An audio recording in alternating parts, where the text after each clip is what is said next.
Meenakshi YouTube channel చూస్తున్న వారందరికీ ధన్యవాదములు. నమస్తే. చాలా వీడియోలు చేసి పెడుతూ ఉన్నాను. మరి నచ్చినట్లయితే లైక్ చేయండి, షేర్ చేయండి, సబ్స్క్రైబ్ చేయండి. అష్టమ భావంలో గ్రహాలు ఉన్నాయా మీకు? మరి మంచా చెడా? అన్ని గ్రహాల ఫలితాలు తెలుసుకుందాం. ముందుగా అష్టమ భావం అంటే ఎటో చూద్దాం. జాతక చక్రంలో అష్టమ భావం అనేది చాలా చాలా ముఖ్యమైన భావం అండి. ఎందుకంటే ఒక మనిషి యొక్క ఆయువు అన్నది ఇక్కడ ఉన్న గ్రహాలు నిర్ణయిస్తాయి. ముఖ్యంగా అష్టమ భావానికి కారకుడు శని భగవానుడు. అట్లాగే కాలపురుషుని చక్రంలో వృశ్చిక రాశి అష్టమ రాశి. ఇది రహస్య స్థానము, జలరాశి కూడా. అందువల్ల అష్టమం అనేది కొంచెం ఇబ్బంది. అయితే అష్టమ భావంలో ఏదైనా గ్రహాలు ఉండి అవి కూడా కొందరికి చాలా లాభాలు, అట్లాగే పెద్దవాళ్ళ వల్ల వచ్చే ధనయోగాలు, ఇవన్నీ కూడా పూర్వీకుల ఆస్తి, ఇవన్నీ కూడా అష్టమ భావంలో ఉన్న గ్రహాలు, అష్టమ భావాధిపతి కూడా నిర్ణయిస్తారు. ప్రతి లగ్నానికి అష్టమాధిపతి ఎవరో ఒకరు ఉంటారు కదా. మేష లగ్నంకి అయితే అష్టమాధిపతి కుజుడే. అలాగే తులా లగ్నానికి అష్టమాధిపతి శుక్రగ్రహమే. ఇప్పుడు అష్టమకారకుడు శని భగవాన్. అంటే మనం ఒక జాతక చక్రం తీసుకున్నప్పుడు ఏదైనా ఒక గ్రహం ఉంది, ఒక భావంలో ఆ గ్రహదశ జరిగేటప్పుడు ఆ కారకుడిని కూడా మనం పరిగణలోకి తీసుకోవాలి. ఎందుకంటే కారకుడు చాలా రోల్ ప్లే చేస్తాడు. అంటే ఆ భావానికి, ఆ గ్రహానికి సంపూర్ణమైన అంటే అథారిటీస్ ఇచ్చారు మన ఋషులు. లగ్నానికి రవి భగవానుడికి ఎట్లాగైతే అథారిటీ ఇచ్చారో, ద్వితీయ పంచమ భాగ్య లాభస్థానాలకి గురుడికి ఎలాగైతే అథారిటీని ఇచ్చారంటే, రాసులు, నక్షత్రాలు, గ్రహాలు ఇవన్నీ ఓకే, భావానికి కూడా కారకుల్ని నియమించారు. ఎందుకు అంటే, ఇప్పుడు మేషలగ్నం అనుకోండి, కుజమహాదశ అంటే లగ్నాధిపతి దశ అని చెప్పుకుంటాం, ఓకే. కానీ ప్రతి భావానికి కారకుల్ని ఎందుకు ఇచ్చారంటే, అందులో ఏదైనా గ్రహం ఉంది, అప్పుడు ఆ గ్రహము వేరే భావాధిపతి వచ్చి ఇక్కడ కూర్చుని ఇక్కడ ఈ భావాన్ని ఆక్యుపై చేసి తర్వాత దృష్టులు, కలయికలు ఇవన్నీ కలిపి ఇస్తారు. అంతకన్నా ముందు ఆ భావానికి కారకుడిని ఇచ్చారు కాబట్టి, అంటే ఇది నా ప్లేసు, ఒక మన గృహం ఉంది, ఇది మా గృహము అంటాం. ఒక మనకి గృహాలు ఉంటాయి, అద్దెలకి ఇస్తాం. ఇస్తే అద్దెకున్న వారి పేరు మీద అక్కడ కరెంటు ఉండదు. తర్వాత అంటే కరెంటు మనం తీసుకునే దాని మీద ఉండదు. అట్లాగే ఇంటి పన్ను అన్ని ఎవరి పేరు మీద ఉంటాయి? ఎవరైతే గృహం యొక్క ఓనరో ఆయన పేరు మీద అన్నీ ఉంటాయి, ఓకే. అద్దె అన్నది మనం మనీ ప్రతి నెల ఇచ్చి అద్దెకుంటాం. దాని మీద సంపూర్ణమైన హక్కు ఆ గృహ యజమానికే ఉంటుంది. అట్లా అన్నమాట. ఇలాగ కారకుల్ని ఇచ్చారు మనకి. ఆ కారకుడు చాలా ముఖ్యం. అందుకే అష్టమ భావానికి కారకుడు శని భగవానుడే. మరి జాతక చక్రంలో అప్పుడు మీకు అష్టమంలో ఏదైనా గ్రహాలు ఉన్నాయంటే, అసలు ఫస్ట్ శని భగవానుడి స్థితి ఎట్లా ఉంది జాతక చక్రంలో, అట్లాగే శని భగవానుడు మీ జన్మలగ్నానికి శుభాధిపత్యం వచ్చిన గ్రహమా, పాపాధిపత్యం వచ్చిన, ఇది అందరికీ వర్తిస్తుంది. అందరికీ శని భగవానుడే ఇట్లా తీసుకోవాలి. ఇదిలా ఉండగా దాన్ని బట్టి నిర్ణయిస్తాం. అదే అష్టమంలో శని భగవానుడున్నా గురుడున్నా వీళ్ళకి పూర్ణాయుష్కులు అవుతారు. అంటే వేరే పాపగ్రహాల దృష్టి యుతి లేకుండా ఇంకా కాంబినేషన్స్ ఉంటాయి. అట్లాగే స్థితి పొందిన పూర్ణాయుష్యులే. ఇంకా కానీ అష్టమంలో శని ఉన్నప్పుడు అక్కడ వృశ్చిక రాశిలోనే ఉన్నారండి. మాకు కారకుడు అక్కడే ఉన్నారు. అక్కడ అనురాధ నక్షత్రం ఉంది కదా, ఆ నక్షత్రంలో ఉండాలి. ఇక వేరే ఏ నక్షత్రాల్లో ఉన్నా మళ్ళీ ఆ నక్షత్రాధిపతి ఎక్కడ ఉన్నాడు ఈ గ్రహం నుండి, ఇవన్నీ తీసుకుని చెప్పాల్సి ఉంటుంది. అదే అనురాధలో ఉండి అష్టమకారకుడు అష్టమంలో ఉంటే మంచిదే. ఇంకా మరి వ్యయ భావానికి కారకుడు కూడా ఆయనేనండి. అంటే 2 భావాలు చాలా ముఖ్యం, అష్టమం వ్యయం. ఆ 2 భావాలు గాని జాతక చక్రంలో బాగుంటే జీవితం మొత్తం ఉమ్, సాఫీగా ప్రశాంతంగా వెళ్ళిపోతుంది. ఆ 2 భావాలు గాని బాగా లేకపోతే చాలా ఇబ్బందులు, కష్టాలు, జీవితాలు ఇవన్నీ ఉంటాయి. ఇంకా ఇక్కడ హర్ష, సరళ, విమల రాజయోగం, ఈ 3 కలిపి విపరీత రాజయోగం అంటారు. అంటే ఏంటి? షష్టాధిపతి అష్టమంలో ఉన్న, అష్టమాధిపతి వ్యయంలో ఉన్న, వ్యయాధిపతి షష్టమంలో ఉన్న, అష్టమంలో ఉన్న, అష్టమాధిపతి వ్యయ షష్టాల్లో ఉన్న, ఇది హర్ష, సరళ, విమల రాజయోగం. అట్లాగే వాళ్ళకు వాళ్ళ ప్లేసుల్లో వాళ్ళే ఉన్నారు, కానీ లగ్నాధిపత్యం వచ్చింది ఆయనకి. అప్పుడు ఇది విపరీత రాజయోగంగా రాదు, కానీ మంచి ఫలితాలు ఉంటాయి. అంటే ఏ గ్రహమైనా తన సొంత రాశిలో ఉంటే ఏమవుతుంది? మంచి ఫలితాలే ఉంటాయి. కానీ కారకుడు బట్టి ఆ గ్రహం రాజయోగాన్ని ఇస్తుందా, మీడియంగా ఉందా, ఇవన్నీ మళ్ళీ చూసుకుంటాం. ఈ హర్ష, సరళ, విమల రాజయోగాలు, ఈ విపరీత రాజయోగం ఎట్లా ఉంటుందంటే, మనకి ఏ పని స్టార్ట్ చేసినా ఆ దశ వచ్చినప్పుడేనండి అది చాలా చాలా ఇసిగించి కష్టాలు పెట్టి, ఇది ఇంకా ఎవరు పడతారా బాబు అనే సమయంలో మనకే తెలియకుండా మంచి జరిగిపోతుంది మనం పడిన కష్టం మీద. అది అంత కష్టపడి, అందుకే ఈ పేరులో ఉంది విపరీత రాజయోగం ఇస్తుంది. అందులో ఇట్లా ఉంటాయి. అదే పంచమానికి అష్టమానికి సంబంధం ఉందనుకోండి, వీళ్ళు మంచి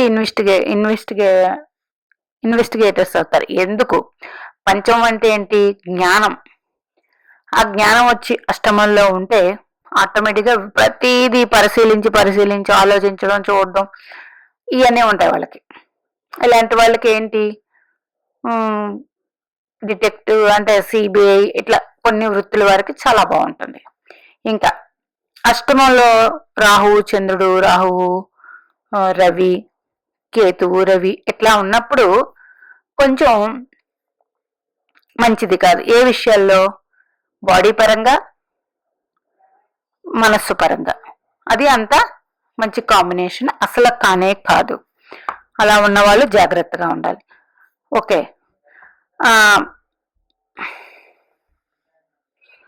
ఇంకా అష్టమంలో ఒకరికన్నా ఎక్కువ గ్రహాలు ఉన్నాయి, అవి శుభగ్రహాలయ్యే మంచిదే. పాపగ్రహాలు ఉన్నాయి, ఆ చార్ట్ని జాగ్రత్తగా పరిశీలించుకోవాలి. అసలు పరిశీలించక్కర్లేదు, ప్రతి విషయంలో జాగ్రత్తగా ఆలోచించి అడుగు వేసి ప్రశాంతంగా ఉండాలి. ఇంకా ఒక్కొక్క లగ్నానికి, ఇది ఇందాక చెప్పాను, అష్టమాధిపతి, లగ్నాధిపతి, అంటే లగ్న పంచమ భాగ్యాధిపత్యం వచ్చి అష్టమాధిపత్యం వస్తే అప్పుడు వేరేగా ఆలోచించవచ్చు, కొంచెం మంచిదే అని. ఇంకా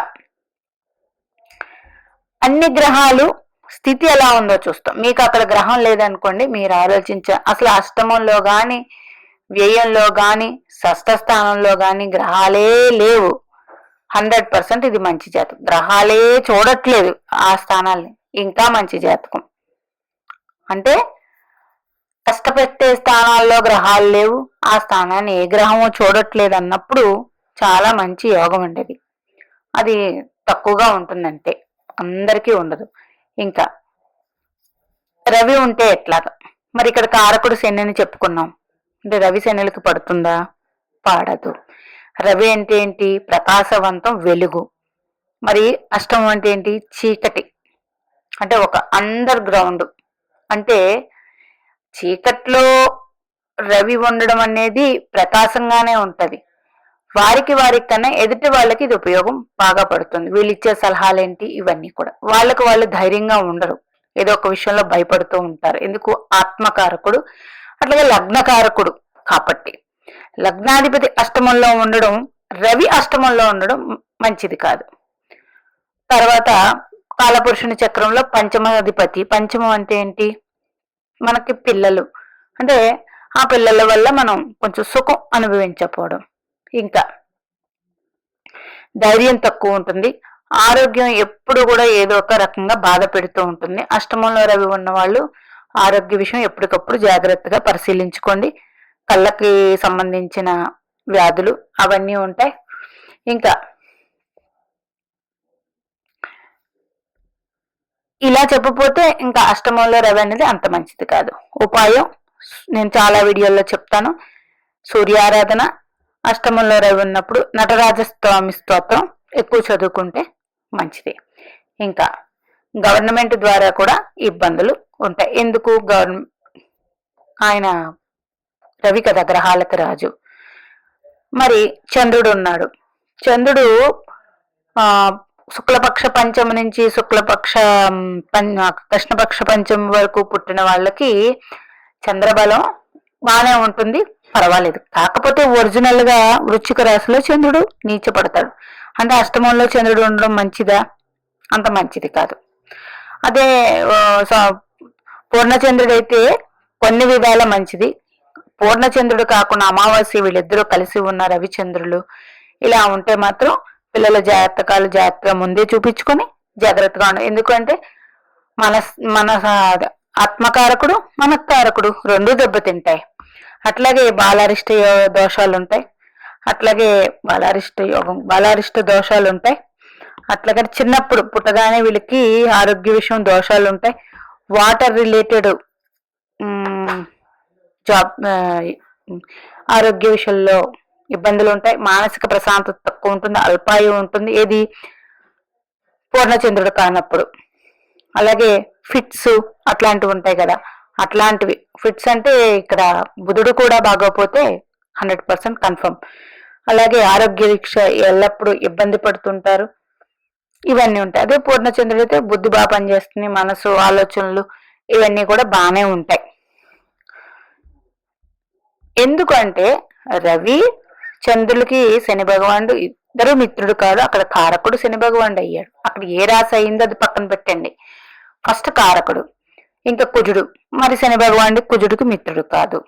ఓకే, కానీ వృశ్చిక రాశి కుజుడిదే. కాబట్టి ఇలా ఉన్న వాళ్ళకి కొన్ని విధాల మంచిగా ఉంటుంది. కుజుడికి అది మిత్ర రాశులు అయితే. అలాగే మాంగళ్య దోషం అని చెప్పుకుంటాం. మాంగళ్య దోషం ఒకటి.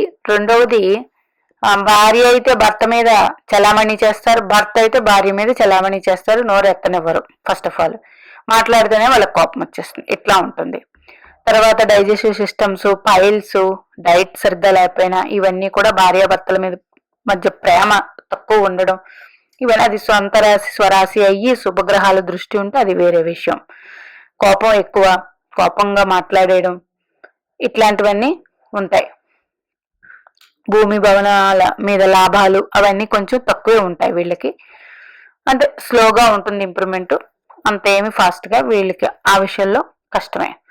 అలాగే ఇలాంటి వాళ్ళు ఎక్కువ హనుమాన్ చాలీసా, హనుమంతుడిని పూజించడం, అమ్మవారి ఆరాధన చేసుకుంటే 100% జయము చేకూరుతుంది. ఇక బుధుడు, మరి కారకుడు బుధుడు ఫ్రెండే, చాలా మంచిది. ఆలోచించి పనులు చేస్తారు. ఎక్కువ సూక్ష్మమైన ఆలోచనలు ఉంటాయి. మిత్రుల వల్ల కూడా లాభాలు ఉంటాయి. అలాగే కాకపోతే చుట్టుపక్కల వాళ్ళతో అట్లా కోఆపరేటివ్ గా పెద్దగా ఉండరు. ఆయువు ఎక్కువే, పదవి ప్రతిష్ట ఇట్లాంటివన్నీ ఉంటాయి ఆ బుధుడికి. ఇంకా అది స్వరాశిలో, మిత్రరాశిలో అయితే ఇంకా మంచిది. బుధుడు అస్తంగత్వం చెందకుండా ఉంటే రవితో కలిస్తే మంచిదే. గురువు ఉండడం వల్ల పూర్ణాయువు. గురు శుక్రులు ఉన్నారనుకోండి, ఇది కొంచెం దేవతల గురువు, రాక్షసుల గురువు, వీళ్ళిద్దరు అక్కడ కొంచెం పోటాపోటీగా ఉంటుంది. ఎక్కువ స్వార్థపరులుగా ఉంటారు ఇలాంటి వాళ్ళు. అట్లాగే రాహు శని కాంబినేషన్ ఇట్లాగే ఏమైనా ఉంటే అంత మంచిది కాదు. కాకపోతే వాళ్ళ ప్రభావం ఈ గురుడు ఉంటే తగ్గిస్తారు, చెడు ప్రభావం. అట్లాగే fatty liver problems, sugar related ఇట్లన్నిటి మీద ఇబ్బంది పడతారు అష్టమంలో గురువు అయ్యి ఉండి. అయితే జ్ఞానం ఎక్కువే ఉంటుంది వీళ్ళకి. ఇంకా ఇలా ఉన్న వాళ్ళు డాక్టర్స్ కూడా అవుతారు. శుక్రగ్రహం ఇందాక చెప్పాను. కాకపోతే శుక్రుడు దేనికి? ప్రేమకి, సప్తమానికి కారకుడు కదా. అంటే షష్టంలో ఉండే కన్నా అష్టమంలో ఉంటే మంచిదే. కాకపోతే కొంచెం వివాహం విషయంలో లేటు, భార్యాభర్తలు అన్యోన్యత ఇవన్నీ కూడా ముందే మాట్లాడుకుని జాగ్రత్తగా ఎప్పటికప్పుడు వాళ్ళు ఉండాలి. అట్లాగే ఏదైనా అక్కడ శుక్రుడు బాగోపోతే వ్యసన పరులు అవ్వడం ఇట్లాంటివన్నీ ఉంటాయి. ఈ శుక్రుడు ఇక్కడ ఉన్న వాళ్ళు ఎక్కువ నేను చెప్పే ఉపాయం లక్ష్మీదేవి ఆరాధన, లక్ష్మీనారాయణల వ్రతం చేసుకుంటే అదొక వ్రతం ఉంటుంది. అట్లాగే శయన వ్రతం అని కూడా ఉంటుంది, అది చేసుకున్నట్లయితే మంచిది. అది పూజారులు అడిగితే చెప్తారు. శని భగవానుడు అంటే వీళ్ళకంటూ పని వాళ్ళు ఉండడం కష్టం, వీళ్ళే ఎక్కువ కష్టపడిపోతూ ఉంటారు. సౌఖ్యం తక్కువ ఉంటుంది, మంచిదే, పూర్ణాయుద్ధం ఉంటుంది. సొంత రాశి అయితే శనికి ఇది విపరీత రాజయోగం. అలాగే అష్టమ విష్ణు చెప్పాను కదా, ఈ 3 భావాలు ఏవైనా అటు ఇటు ఎక్స్చేంజ్ అయితే విపరీత రాజయోగం. ఏదైనా సరే కష్టం ఉంటుంది. ఈ రాహు అష్టమంలో ఉండడం సర్పదోషంగా ఉంటుంది, మనకి మంచిది కాదు. కేతువు కూడా అంతే. ఇలా ఉన్న వాళ్ళు ఆరోగ్య విషయాల్లో జాగ్రత్తగా ఉండాలి. చర్మ రోగాలు ఇవన్నీ ఉంటాయి. ఎనర్జీ లెవెల్స్ తక్కువ ఉంటాయి. విష జంతువుల వల్ల ఇబ్బందులు ఇలాంటివన్నీ ఉంటాయి కాబట్టి మంచిదే. కేతువు ఉన్నాడు అనుకోండి, జ్యోతిష్యం రావడం అట్లాంటి ఛాన్సెస్ ఉంటాయి ఇలాంటి వాళ్ళకి. కేతువు ఉన్నాడంటే వీళ్ళకి చిన్న రెమెడీ అండి. అష్టమంలో కానీ ఉంటే ఎక్కువ మెడిటేషన్. కేతు లెవెల్స్ మనం ఎలా పెంచుకోవాలంటే ఆధ్యాత్మిక చింతన వైపు వెళితేనే కేతు లెవెల్స్ మనకి మంచిగా ఉపయోగపడతాయి, లేకపోతే పడవు. కేతు అనేటప్పటికి మోక్షకారకుడు కదా. ఇవి అష్టమంలో ఉన్న గ్రహాలు. మాకు అష్టమాధిపతి దశ, అష్టమం అధిపతి ఇంకెక్కువ అది వేరు. ఓన్లీ ఈరోజు చెప్పింది అష్టమంలో గ్రహాలు ఉంటే మంచా చెడ. అష్టమంలో గ్రహం ఉంది, ఆ దశ మీకు రాలేదు, వెరీ గుడ్, మీరు ఇంకా దాని గురించి ఆలోచించకండి. అష్టమంలో పాపగ్రహం ఉంది, వేరే పాపగ్రహంతో చూడబడుతుంది, అప్పుడు కొంచెం జాగ్రత్త పడండి. ఆ తర్వాత ఇలాగా పాపగ్రహాలు ఉన్నప్పుడు ఏంటంటే మనం నడిపే బండ్లు కుజుడైతే ఇట్లాంటి విషయాల్లో జాగ్రత్తగా ఉండాలి. అష్టమం అనేది అట్లాంటివి ఇండికేట్ చేస్తుంది కాబట్టి. అయితే అష్టమం నుంచి కూడా మంచి ఫలితాలు అందుకున్న వాళ్ళు ఉన్నారు, లేకపోలేదు. మంచి కోటీశ్వర్లు, ధనవంతులు ఇంకా చెప్పుకెళ్ళిపోతే చాలా మంది ఉన్నారు. అందులో కూడా అష్టమంలో గ్రహాలు ఉండి కూడా వాళ్ళు చాలా యోగవంత జాతకాలు ఉంటాయి. అష్టమంలో గ్రహం ఉండి ఆ దశ వస్తే నేనైతే ఇబ్బంది పడిపోతారని చెప్పడం కాదు. ఏ గ్రహం ఉంది ఆ గ్రహానికి ఏ లెవెల్స్ లో బలం ఉంది దాన్ని బట్టి ఫలితాలు ఉంటాయి.